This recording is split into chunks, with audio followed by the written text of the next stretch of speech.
Bust out the construction paper. You want to make a paper character to animate with stop motion animation. So, there's the traditional way of doing this, which is cutting out a bunch of different parts from construction paper, or you can print it up.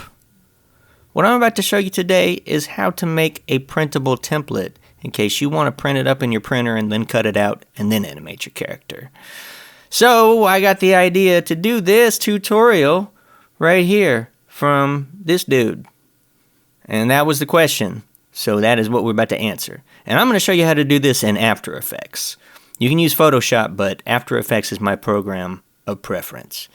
And you see what we're doing right here is importing a bunch of different paper textures into our new After Effects project. Now you might say to yourself, well, hang on a second. Where do I get paper textures? I don't have them. Well, if you are a stop-motion animator, you have a camera, so you can do this. Put a piece of construction paper down and take a photograph of it. You build yourself up a little library of different colors and textures and things like that. So let's start by making a composition in After Effects. These are the settings that I recommend you do, because these are standard letter-size paper settings, and no matter who you are, most everybody has access to a standard letter-size paper printer. Okay? So next you want to have a reference. Right here, I'm going to sketch up this little dude. We'll call him Wahab. And I do a pencil sketch of him, and then I'm going to import him into After Effects by taking a picture of him. So this is going to be our reference, and this is going to be kind of our blueprint for what we're going to build the parts and pieces from. So the first thing we're going to do Wahab's head, and I choose this paper texture right here, and I turn the visibility off for that layer because I want to be able to see the reference. And now I'm going to use the pen tool to outline the shape of the head. I'll just make a series of clicks with this pen tool and making all these points until I finally close it up and make a complete shape. And after I do that, I can go turn the visibility of this layer on, so now I can see the shape. You can go through to each of these points, and holding down the Option key, you can make them curved instead of so pointy and jagged, so it looks more like the shape we're after. So we're just going to repeat this step again. We're going to pull another paper texture in there for the shirt, shrink it down to about the right size, and then we turn the visibility off on that layer, get the pen tool out, and we're going to make the shape of his torso, or his shirt, whatever you want to call it. And remember, you can always smooth out the points afterwards. So we turn the visibility back on and readjust some of those points to make sure that shirt's going to be big enough to totally hide his head, cover his head, right? And so when we're happy with that and we think that looks good, we'll move that over to the side, because now we're going to move on to the next thing, which will be his sleeve. His sleeve is like shoulder sleeve for his arm. So we're just going to end up duplicating that other torso layer, and then we deleted the mask, and now we're going to make a new one with the pen tool once again. So we just make these points to do the shape of the sleeve, go back holding the Option key down to curve the parts that we want to be more curved, and then you can move the mask over if you want to move it to a different part of the pattern like I just did. Alright, that looks pretty good. So now we're going to move on to the arm that'll be underneath his sleeve. So what we just did was we duplicated the face layer and we got rid of the mask. And now we are going to turn the visibility off, get the pen tool once again, and we're going to trace our reference. We'll do it nice and fast. And using the Option key, when we click on these points, we can make them curved so they look a little bit more like rounded fingers. Yeah, that looks good, that looks good. Oh, don't do that. Okay, and then we move the arm to the side.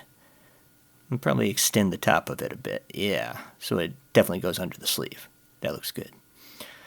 Okay, we'll move the sleeve over too. Now next, Wahab needs some pants, so we're going to throw this funky fresh layer up in there because these look styling.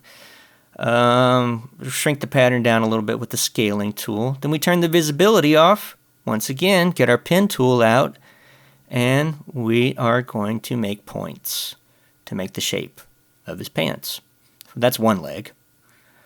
And what we'll just end up doing is, we should, you know what? That's a good point. You should label your layers, because the more layers you have, the more confusing it's going to get. And we will get the same texture again and move it back behind the other pant leg, turn the visibility off, get the pen tool, and make that shape of that other leg, just like that. Alright, now that his pants are done, let's bring in a nice black paper texture for his shoes. And I swapped the side, I did a 180 on it so the lighting looked a little different. Okay, using the pen tool, once again, same method. First we'll trace the shoes, then we got a white piece of paper, and now we are going to trace the shoelaces. So we are just using different paper layers with different paper textures and using the pen tool to make the shapes that we need to follow our reference. And once our layer is selected, it's just the same thing. We turn the visibility off each time so we can see our reference layer beneath and use the pen tool to make the shape for each. Alright, 2 shoes down. Now, let's give Wahab some hair. So we got that nice black layer, and we're doing kind of a Bart Simpson do right here. Yeah, that looks good. Okay. Well, next up, let's do some of the details on Wahab's face. So we turn the visibility off of his face layer so we can see the reference. Pulling a white down, but for the eyes, we want it to be a little bit brighter, so we're going to adjust the curves. Boost it up, make it brighter looking like that. Once that's looking the way we want it to, turn off the visibility and make the shapes of those eyeballs.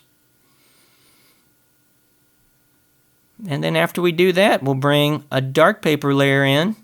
We're going to do the same thing for the pupils of Wahab's eyes. And here's one thing to think about. When you do pupils on eyeballs, you can print it up to where they are in a certain shape, or you can print them separately to where you can move them around. As you saw, we just made the smile and the eyebrows. And now check it out. This is Wahab in full assembly, all of his parts. Man, he looking good. All right, Wahab, I'm happy with the way you're looking. So now what we need to do, then we know we're happy with the way he looks, is we got to separate all of these separate layers, separate parts, so that when we print this up, we can cut them out and move them around how we want to. So your template will end up looking something like this. I hope y'all found this helpful. If you like this, please give it a like. And if you're not subscribed, why don't you do that? Thanks for watching, and I'll see you next time.